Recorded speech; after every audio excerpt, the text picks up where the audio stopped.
The Death Specters are not born. They are forged in the silent crucible of necessity, carved from the marrow of mankind's desperation. They emerged during the 21st Cursed Founding, a period when the Emperor's vast legions were spread thin across countless sectors, waging war against Xenos, heretics, and the dark whispers of the Warp. Few records exist of their creation, as the Administratum purposefully expunged all but fragments of their history. Some scholars whisper that the gene seed of the Death Specters was flawed from inception, a hybrid of lost and forgotten chapters designed for endurance rather than glory. Others speculate darker origins, that their founders, desperate to create a chapter capable of surviving the Ghoul stars, made bargains with entities beyond mortal comprehension. The Ghoul stars are no ordinary region of the galaxy.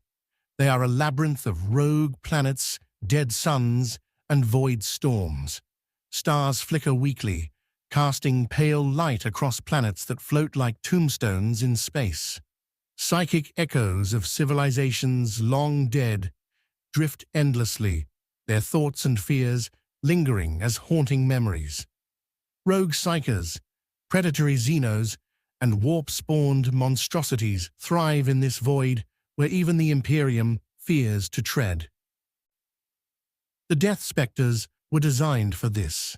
Unlike other Space Marine chapters, they were to endure the psychological weight of isolation, the constant threat of corruption, and the horrors of the Warp.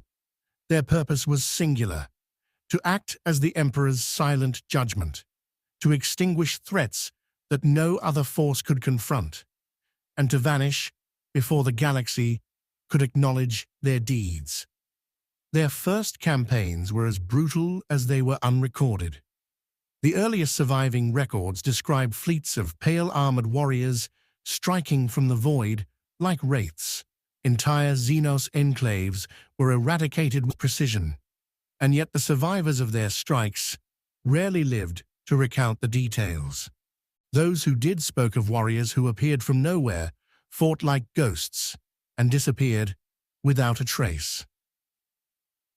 The first chapter, Master Veilcore, was said to have been chosen not merely for skill, but for an unyielding capacity to endure silence and solitude.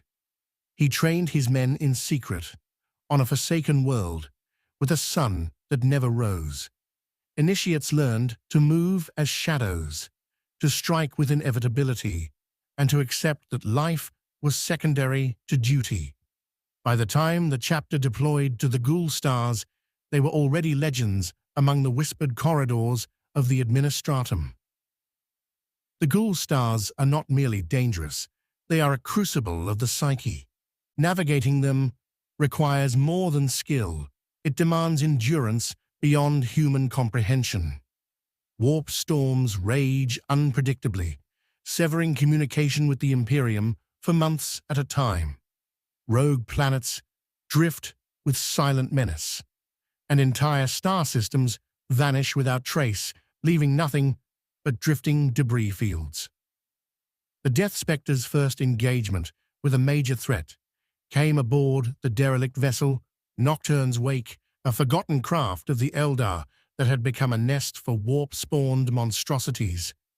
Boarding pods dropped silently onto the hull, and pale warriors moved like shadows through the corridors.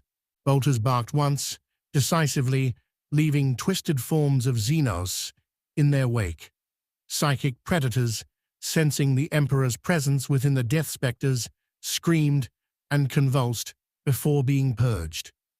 Initiates like Korvax, the youngest to survive the trials of the Hollow Vigil, watched in awe as seasoned specters engaged foes that seemed impossible to kill. Each strike was precise, every movement accounted for. No energy was wasted. Silence was as much a weapon as any chainsword or bolter. By the time the battle ended, the derelict had been cleansed, but the echoes of psychic screams lingered long in the minds of the survivors. The Ghoul Star's threats were not limited to Xenos. Rogue psychers, twisted by isolation and exposure to the warp, created labyrinthine psychic traps that lured ships into deadly ambushes. The Death Specters' pale warriors were trained to perceive these traps, navigating the psychic corridors like hunters tracking prey. Many veterans described the sensation of moving through minds not their own, feeling the weight of centuries of madness pressing down with every step. Even fleets of standard Imperial warships, bold enough to enter these regions, were often annihilated before the Death Specters arrived. Yet the chapter was never seen by the crews they saved. Only the aftermath remained. Legends of pale armored warriors who appeared from nowhere and struck without sound became commonplace among those who dared speak of the Ghoul stars. The strike cruiser, Erebus Wraith, drifted silently into orbit above the moon of Zerafuf. Its hull, pale as bone, reflected the feeble light of a distant dead sun. Initiate Korvax, strapped into his armor for the first time in combat, felt the weight of the chapter's history pressing on him. The legends, the whispers, the stories he had been told, they all paled compared to the reality before him. Their mission: intercept a Xenos fleet carrying a psychic aberration capable of devastating Imperial worlds. The Death Specters did not announce their approach. Boarding pods descended from orbit, silent as falling ash. Specters moved through derelict vessels, eliminating threats before they could even register the presence of intruders. Korvax's first kill was a Xenos Psyker, its form shifting and twisting as it attempted to flee. One Spectre Elder moved beside him, chain-zerd humming with spectral resonance, and the aberration convulsed violently before collapsing. Korvax felt neither triumph nor fear, only the cold realization that survival meant suppression of all other emotions. The Erebus Wraith deployed multiple strike forces simultaneously across the Ghoul stars. On derelict worlds, the Spectres cleared rogue psychers, cultists, and Xenos nests with ruthless precision. Each mission was a test of endurance, cunning, and the acceptance of inevitable death.